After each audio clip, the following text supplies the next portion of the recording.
Buenas noches. Un toque de Romero inicia hoy con una inauguración a medias. Y es que el pasado 4 de septiembre el presidente Iván Duque inauguró el túnel de la línea, o mejor, la primera fase de este. La obra que los colombianos esperamos durante todo un siglo para unir el interior del país con la costa pacífica, hoy solo funciona parcialmente. Y es que el túnel principal solo está habilitado en el sentido Cajamarca-Calarcá, es decir, sirve solamente para ir de Buenaventura a Bogotá, como para ponerlo en términos prácticos. Claro, es importante que ya funcione en este sentido y los 20 túneles y 24 puentes complementarios, pero no tendremos la obra realmente terminada sino hasta abril de 2021, cuando el sentido Calarcá-Cajamarca se ponga en funcionamiento. Ojalá así sea y logremos tener en operación esta mega obra que parece interminable. Como interminable también está la pelea al interior del Polo Democrático Alternativo. Ustedes recordarán que el senador Jorge Robledo nos contó en exclusiva, en un toque de Romero, que está en precandidatura por la presidencia de la República. Pues esto no cayó muy bien en la mayoría de su partido, quienes están a favor de una gran coalición de centroizquierda, en la cual está incluido Gustavo Petro y en la que el Polo llegaría con Alexander López como su precandidato. Robledo y su tendencia, el MOIR, se niegan a abrir la puerta a una conciliación con Petro y la Colombia humana, tanto que han amenazado con abandonar definitivamente las toldas polistas. Para este lunes se tenía prevista una reunión con el Comité Ejecutivo del Polo para abordar la salida del MOIR, esto según las fuentes que nos dieron del mismo partido, pero la reunión finalmente fue aplazada. Habrá que esperar qué es lo que pasa, amanecerá y veremos. Por lo pronto vamos a un corte y ya volvemos con un invitado súper especial.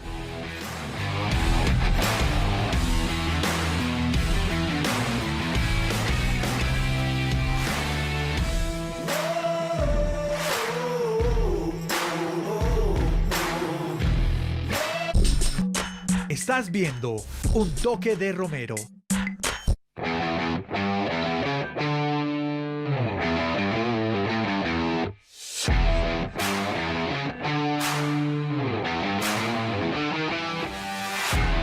Estamos en Un Toque de Romero, hoy con un invitado muy especial, Santiago, un invitado que ha ocupado durante estos últimos días varios espacios en los titulares de los medios más importantes del país y que tiene una carrera política pues de larga data, escrito como todos los invitados que hemos tenido en este programa, parte de la historia del país. Así es, tenemos hoy un invitado que nació en Cúcuta, ha sido senador en diferentes oportunidades, ministro del Interior, y en ese cargo fue el hombre encargado de llevar los acuerdos de paz al Congreso de la República. Así que hoy hay tela para cortar. Está con nosotros nada más y nada menos que el exministro Fernando Cristo. Exministro, buenas noches, ¿cómo se encuentra usted? Buenas noches, un saludo muy especial, encantado de estar con ustedes en la noche de hoy y de dialogar con ustedes sobre estos temas del país. Doctor Cristo, su carrera política inició como secretario privado del entonces ministro Ernesto Samper Pizano, que era ministro de Desarrollo. Luego usted ocupó varios cargos a su lado como alto consejero, ministro, etcétera, y le tocó vivir con él todo eso del llamado proceso 8000, que ya este año cumple 26 años. Hoy, después de tanto tiempo, ¿cómo evalúa usted ese acontecimiento? Adicionando que la senadora Fernanda Cabal dijo que usted era el hijo adoptivo de Ernesto Samper y que hacían parte de la narcoizquierda, etcétera. Bueno, yo muy joven salí de la Universidad de los Andes de abogado. Tuve la oportunidad, militaba en ese entonces en el Partido Liberal. Tuve la oportunidad de trabajar al lado de Samper en el Ministerio de Desarrollo, una oportunidad única para conocer el país, para conocer los distintos departamentos, para trabajar en temas de emprendimiento, de comercio exterior, de industria, de turismo. La verdad fue una experiencia muy útil. Después fui a Caracas, nombrado por el expresidente Gaviria como cónsul general en Caracas. Me tocó allá también una época muy convulsionada, que fue la transición, la caída del régimen de Carlos Andrés Pérez, que de alguna manera significó abrir el camino a la Venezuela de Chávez hace ya más de 20 años. Volví de allá al gobierno del expresidente Samper, tuve la oportunidad de ser consejero de comunicaciones, viceministro de Relaciones y embajador en Grecia. Y qué buena esa pregunta suya. En estos días, precisamente hablando con alguna gente de este mundo de la política, no propiamente amiga del expresidente Samper, me decían algo sobre lo cual yo he reflexionado mucho. Yo era muy joven en esa época y me decían: usted tuvo la oportunidad, muy joven, recién salido de la universidad, de vivir unas circunstancias políticas muy difíciles, casi que hizo un PhD en esa materia, de un gobierno que además en su momento generó un sueño de cambio, de salto social, como se llamó el plan de desarrollo del expresidente Samper, y que lamentablemente todos los episodios relacionados con la financiación de la campaña pues produjeron el impacto que produjeron en el gobierno y en el país. Yo creo que fue una experiencia muy dura, muy amarga, obviamente, para quienes soñábamos con avanzar mucho en ese momento. Yo creo que es un punto de quiebre también en el país, de toda esa, como reflexión general, de toda esa connivencia y convivencia que en su momento parecía normal. Ustedes conocen mucho de ese tema también, por lo que le tocó sufrir y padecer a Antioquia y a Medellín con este fenómeno del narcotráfico y su infiltración, no solamente en la política, sino en muchas esferas de la actividad pública y privada del país. Pero sin duda son experiencias que da la vida, y yo creo que me ayudaron mucho a entender cómo es de importante en este ejercicio de la política tener posiciones claras, tener posiciones coherentes, rechazar de alguna manera. En este país toca, en el ejercicio de la política, ser mucho más exigente y poner mucho más filtros por tanta actividad criminal que hay al lado que en cualquier país del mundo. Y así ha actuado. A propósito de lo que... Qué pena, lo interrumpo ahí. A propósito de lo que menciona de las dificultades del gobierno Samper, pues no solamente fueron políticas, sino también, pues en su caso, personales, con el lamentable asesinato de su padre, Jorge Cristo, a manos del ELN. En Juan Fernando Cristo, en su papel no solamente como político, sino como líder, ¿qué cambió ese 8 de agosto de 1997? Bueno, eso cambió todo. Yo he escrito mucho. Yo les cuento que yo desde ese momento, todos los años, la semana del 8 de agosto, yo tengo una columna en el diario La Opinión de la ciudad de Cúcuta. Desde hace ya, pues la he interrumpido en el paso por el ministerio, la interrumpí en algunos otros años, pero empecé a escribir hace 30 años, cuando estaba yo todavía en la universidad, en el diario La Opinión de Cúcuta, y desde ese entonces, desde el 8 de agosto del 97, todos los años escribo una carta a mi padre contándole un poco lo que ha sucedido ese año en la vida familiar, en mi vida personal, en el país, en la política, en el mundo, y yo he sostenido siempre que un episodio de esa naturaleza, y por eso me compenetré tanto con el dolor de las víctimas en Colombia. Comenzamos a liderar todo ese proceso de la ley de víctimas y restitución de tierras. Un episodio de esa naturaleza destruye la vida que usted lleva hasta ese momento. Y el gran desafío es reconstruir su proyecto de vida después de esa ruptura. Porque en este caso, no solamente se trataba de mi padre, sino de mi mejor amigo, una persona con quien yo viví mis épocas de universidad. Cuando él era senador, vivíamos acá en Bogotá, compartíamos, discutíamos de todos los temas del país, de la política, y obviamente fue un episodio que en su momento, lo dije en muchas oportunidades, partió en dos. En mi vida siempre he manifestado, por ejemplo, que después de ese episodio, para mí, los grandes problemas y las grandes tristezas no son tan grandes, los problemas no son tan tristes, los episodios, y las grandes alegrías y los grandes triunfos tampoco. No vuelve uno a disfrutar de la misma manera éxitos personales o familiares, el nacimiento de un hijo, la posibilidad que tuve de liderar ese proyecto de víctimas, el acuerdo de paz al que llegamos, y tampoco las grandes derrotas y fracasos. Todo se relativiza, ¿no?, en la vida después de que uno sufre un golpe de estas dimensiones. Y doctor Cristo, luego de ese hecho tan doloroso, usted ha tenido una larga carrera como congresista en el Congreso de la República.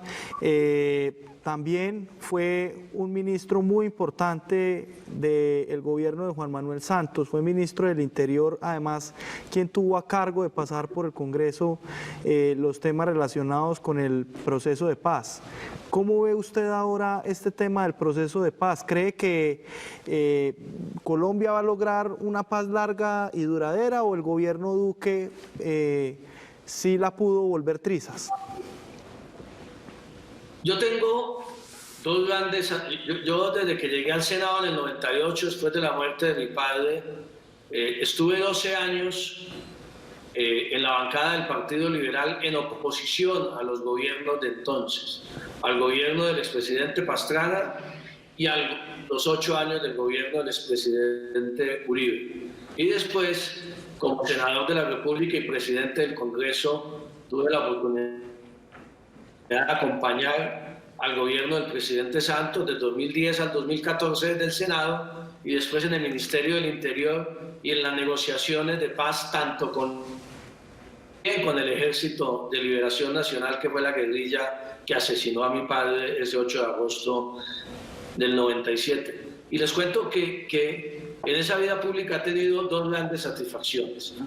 Una, haber podido, después de la muerte de mi padre, convertir ese dolor no en venganza, no en odio, no en violencia, sino en posibilidad de reconciliación, de resiliencia y de trabajar para que cada víctima en Colombia pudiera reconstruir su proyecto de vida, lo cual es un desafío para una sociedad gigantesco. Tenemos hoy 9 millones de víctimas. Pero logramos aprobar la Ley de Víctimas y Restitución de Tierras en el 2011, que es tal vez la mayor satisfacción de mi vida pública y personal. Y después de ello, participar activamente tanto en las negociaciones con las FARC en su parte final y en la renegociación después del plebiscito, como como ustedes lo mencionan, en lo que se denominó el fast track, sacar la agenda legislativa indispensable para garantizar el desarme y la desmovilización de las FARC después de las negociaciones de La Habana. Yo creo que al país se le abrió una gran oportunidad. Yo quiero seguir siendo optimista. Yo no creo que el gobierno del presidente Duque haya vuelto trizas el acuerdo de paz. No lo ha vuelto trizas no porque no haya querido, lo han intentado, sino porque no han podido. Y no han podido porque el acuerdo de paz tiene un enorme respaldo de la sociedad civil colombiana, aún a pesar de todas las dificultades. Tiene un enorme consenso en la comunidad internacional, y también porque la Corte Constitucional en sus fallos sobre el fast track blindó el acuerdo de paz hasta el año 2030. Precisamente, ahora que ustedes me preguntan a propósito de ello, yo lo que creo es que el gobierno engavetó el acuerdo de paz, no avanza en su implementación, y eso ha llevado a que se generen esta nueva ola de violencia, de masacres, de asesinatos de líderes sociales en muchas partes de Colombia. Y por eso es que nosotros estamos convocando al 26 de septiembre una plataforma ciudadana que se llama Defendamos la Paz, de muchos sectores de la sociedad colombiana. Estamos convocando una gran conferencia internacional que se llama El Mundo Exige la Paz, para que nos sentemos con las partes, con el Estado y con las FARC, a evaluar qué se ha hecho en estos 4 años y a buscar unos mínimos consensos con el propio gobierno del presidente Duque sobre lo que se puede hacer en los 2 años que restan del gobierno de Duque. Yo pienso que el gobierno debería ir a esa conferencia y dialogar tranquilamente sobre esos temas con quienes acompañamos el acuerdo de paz. Pero hablando de esta convocatoria y esa conferencia, en días pasados, o en los últimos días, su nombre estuvo en el ojo del huracán por una cosa que personalmente me pareció bastante grotesca, y fue unas fotos que tomaron a su lugar de residencia en una reunión en la que estuvo el premio Nobel Juan Manuel Santos, estuvo Rodrigo Londoño, el senador Timochenko, Pablo Catatumbo, Iván Cepeda. Y ya que todo esto salió a la luz pública, ¿usted nos puede contar un poco de cuáles fueron las conclusiones allí? Estaban hablando de esta convención. ¿Y qué otros temas salieron para la agenda de la paz? A ver, si no fuera por lo absurdo y por lo doloroso de que invadan su vida privada, el recinto de su hogar, de una manera, como usted bien, yo creo que el adjetivo es exacto, grotesca por parte de algún señor que se hace llamar periodista, que no es más que un propagandista de la extrema derecha del país. Si no fuera por ello, resulta un episodio divertido. Unos señores que entregaron las armas, que dejaron las armas, que tienen un partido político legalizado, que van al Congreso, que todos los días dialogan con los ministros, que van al Palacio de Nariño, han dialogado con el presidente de la República, pues obviamente no tiene absolutamente nada de extraño que quienes firmamos la paz de lado y lado nos reunamos periódicamente. Entre otras cosas, le cuento, esta no fue la primera ni será la última reunión de quienes negociamos la paz de un otro lado, y eso funciona en todos los procesos de paz del mundo entero. Queda como una especie de compromiso moral y ético de quienes participan en un proceso de esa dimensión de garantizar el éxito del mismo. Es lo mínimo que uno puede buscar. Esa reunión particular no tenía ni siquiera el propósito de la conferencia. Tenía un propósito que hoy, por ejemplo, hoy que estamos conversando, cobra vigencia, donde el señor Rodrigo Londoño está acudiendo a la JEP a dar su declaración sobre el macrocaso del reclutamiento de menores durante el conflicto por parte de las FARC. Y la reunión tuvo ese propósito exclusivo, ¿no? Hacer una discusión de fondo para que las FARC entienda que no le pueden fallar a Colombia, que tienen que cumplir el acuerdo en toda su dimensión, más allá de las quejas que tienen frente al incumplimiento del gobierno del presidente Duque, y que este tema de la verdad es absolutamente fundamental, no solamente para el cumplimiento del acuerdo de paz, sino para la reconciliación nacional. Y le dijimos e insistimos, hicimos una discusión abierta sobre ese concepto de la verdad, de que era muy importante que las FARC reconocieran responsabilidad, que las FARC contribuyeran con la verdad en este caso, en toda la JEP, pero en este caso específico del reclutamiento de menores, como condición esencial para que puedan acceder a las penas alternativas de la JEP y para que puedan seguir participando en política sin ningún inconveniente. Ese fue el propósito de la reunión, y nosotros esperamos que, más allá de toda este mini escándalo que se armó injustificado, la reunión finalmente produzca el resultado que yo creo que le interesa a todos los colombianos, y es que las FARC digan la verdad sobre el conflicto. Ellos dicen que tienen una parte de la verdad, que la otra parte de la verdad la tienen agentes del Estado, la tienen los paras, la tienen terceros que financiaron el conflicto, que no están contribuyendo con esa verdad. Algo de razón pueden tener, pero en el caso particular de ellos, tienen el compromiso y el deber moral y político con los colombianos de contar la verdad. Ministro, doctor Cristo, hemos tocado temas ya muy serios con usted, de su agenda, de lo que se viene para la paz. Me dicen por el interno que tenemos una llamada. Juan Fernando, buenas noches, con Juan Manuel. Buenas noches, Juan Manuel. ¿Cómo está, señor presidente? ¿Cómo anda? Muy contento, Juan Fernando, de estar hablando contigo. A propósito de la pregunta que te hace Diego, contémosle al país la verdad de la reunión. Diego, estábamos planeando el Amigo Secreto 2020 y yo a Juan Fernando le tengo ya el regalo, unas persianas, Juan Fernando. Gracias, Juan Manuel, pero como bien sabe usted que estuvo en la casa, las persianas existen, ahí están puestas, simplemente estaban abiertas porque estábamos en una reunión que no tenía ningún misterio, pero le puedo decir a María Cristina, presidente, que de pronto sí es tiempo ya de cambiarlas, para que mejore la decoración. Tu tira sabe cambiar cortinas. Juan Fernando, Miguel Ceballos, el alto comisionado para la paz, dijo que las masacres que tenemos actualmente eran por fallas en el proceso de la paz. ¿Qué le podemos responder al alto comisionado? Bueno, presidente, pero el que le tiene que responder es usted más que nadie, Todos sabemos que ya llevamos más de 2 años del gobierno de Duque, ya no hay gobierno de Santos. Parece que a los amigos del gobierno actual y a los del Centro Democrático les hace mucha falta a usted. Parece que quisieran volverlo a tener de presidente porque lo añoran todo el día, no asumen sus responsabilidades y todo el tiempo viven con el espejo retrovisor. Si hubo fallas en el acuerdo de paz, que seguramente las hubo, presidente, pues ya 2 años después del gobierno era tiempo de haberlas ajustado, ¿no? Y le doy una cifrita, presidente, para que usted la maneje después en sus entrevistas.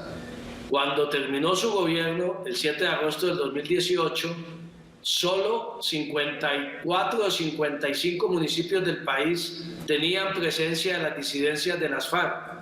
Hoy, 2 años después, hay más de 115 municipios con presencia de disidencias de las FARC. En el caso del ELN, presidente, había 70 y pico municipios con presencia del ELN, hoy hay más de 170 municipios. Eso explica, obviamente, la multiplicación de los asesinatos de líderes sociales y de masacres. Lo otro es cuento chimbo del comisionado de paz, que dicho sea de paso, creo que le ha dedicado poco tiempo a la paz y mucho más a otras actividades. Doctor Cristo, usted en el año 2018 renunció al Partido Liberal y desde entonces ha estado en la independencia. ¿Qué planes tiene usted en esto de la política electoral hacia el futuro? ¿Piensa aspirar a algo? Bueno, mire, a mí me llama mucho la atención que se haya precipitado tanto la discusión de la campaña presidencial en el año 2022, no llevamos sino 2 años del gobierno del presidente Duque. Además, me parece que hablar de aspiraciones en momentos de pandemia, de masacre, de asesinatos de líderes sociales, en momentos en donde está en juego la democracia de este país, se está amenazando seriamente la democracia, se hostiga a la oposición, se estigmatiza a quien piense contrario. Presenciamos cartas tan delirantes como la del señor Luigi Echeverri, nada más ni nada menos que al diario El País de Madrid, diciéndole cómo deben manejar ellos editorialmente la información. O sea, hay unos peligros serios para la democracia. La gente hoy está preocupada por no morirse de hambre en medio de la pandemia, por no tener que ingresar a una UCI y morir del virus, que mucha gente ha muerto en este país por cuenta del virus, y no deberíamos estar enfocados hoy en candidaturas presidenciales. Cada cosa tiene su lugar. Nosotros, mientras tanto, desde la independencia hemos venido construyendo, no de ahora, desde el 2018, un movimiento político nuevo, ciudadano, con pensamiento profundamente liberal, que quiere salir a las calles a defender los principios liberales que lamentablemente el Partido Liberal, más que el Partido Liberal, el Partido de Gaviria, porque eso ya no es Partido Liberal, renunció a defender en el escenario nacional. El movimiento se llama En Marcha, estamos consolidando equipos en todo el país y vamos a participar como movimiento independiente tanto en las elecciones de Congreso como en las elecciones del 2022 presidenciales. Vamos a ver de qué manera lo hacemos, si juntos con otros sectores, en grandes coaliciones, con sectores de centro-izquierda, que compartimos una misma visión sobre temas esenciales hoy del país: la implementación del acuerdo de paz, el respeto a libertades y derechos en Colombia, la sostenibilidad ambiental y un trabajo a fondo por luchar contra esta desigualdad social que cada vez es más evidente y que esta pandemia ha desnudado totalmente. Doctor Cristo, y ya para finalizar, nos gustaría, entre nuestro director y yo, hacer un jueguito que se llama Me Remite A. Nosotros le decimos una palabra y usted con una palabra, porque ya se nos está acabando el tiempo, nos dice a qué lo remite. ¿Le parece bien? Perfecto, listos estamos. Juan Manuel Santos. Paz. Ernesto Samper. Salto social. Partido Liberal. Decadencia. César Gaviria. Más decadencia. ELN. Fanáticos violentos. 2022. 2022. 2022. Oportunidad para la igualdad social. Doctor Cristo, muchas gracias por estar en nuestro programa. Que tenga usted una feliz noche. Bueno, muchas gracias a ustedes. Encantado de haberlos acompañado en la noche de hoy. Un saludo muy especial y cuídense mucho allá en Medellín en esta época de pandemia. Aquí tuvimos al exministro Fernando Cristo, a su historia. Ustedes y nosotros le ponemos un toque de Romero. Que tengan una feliz noche.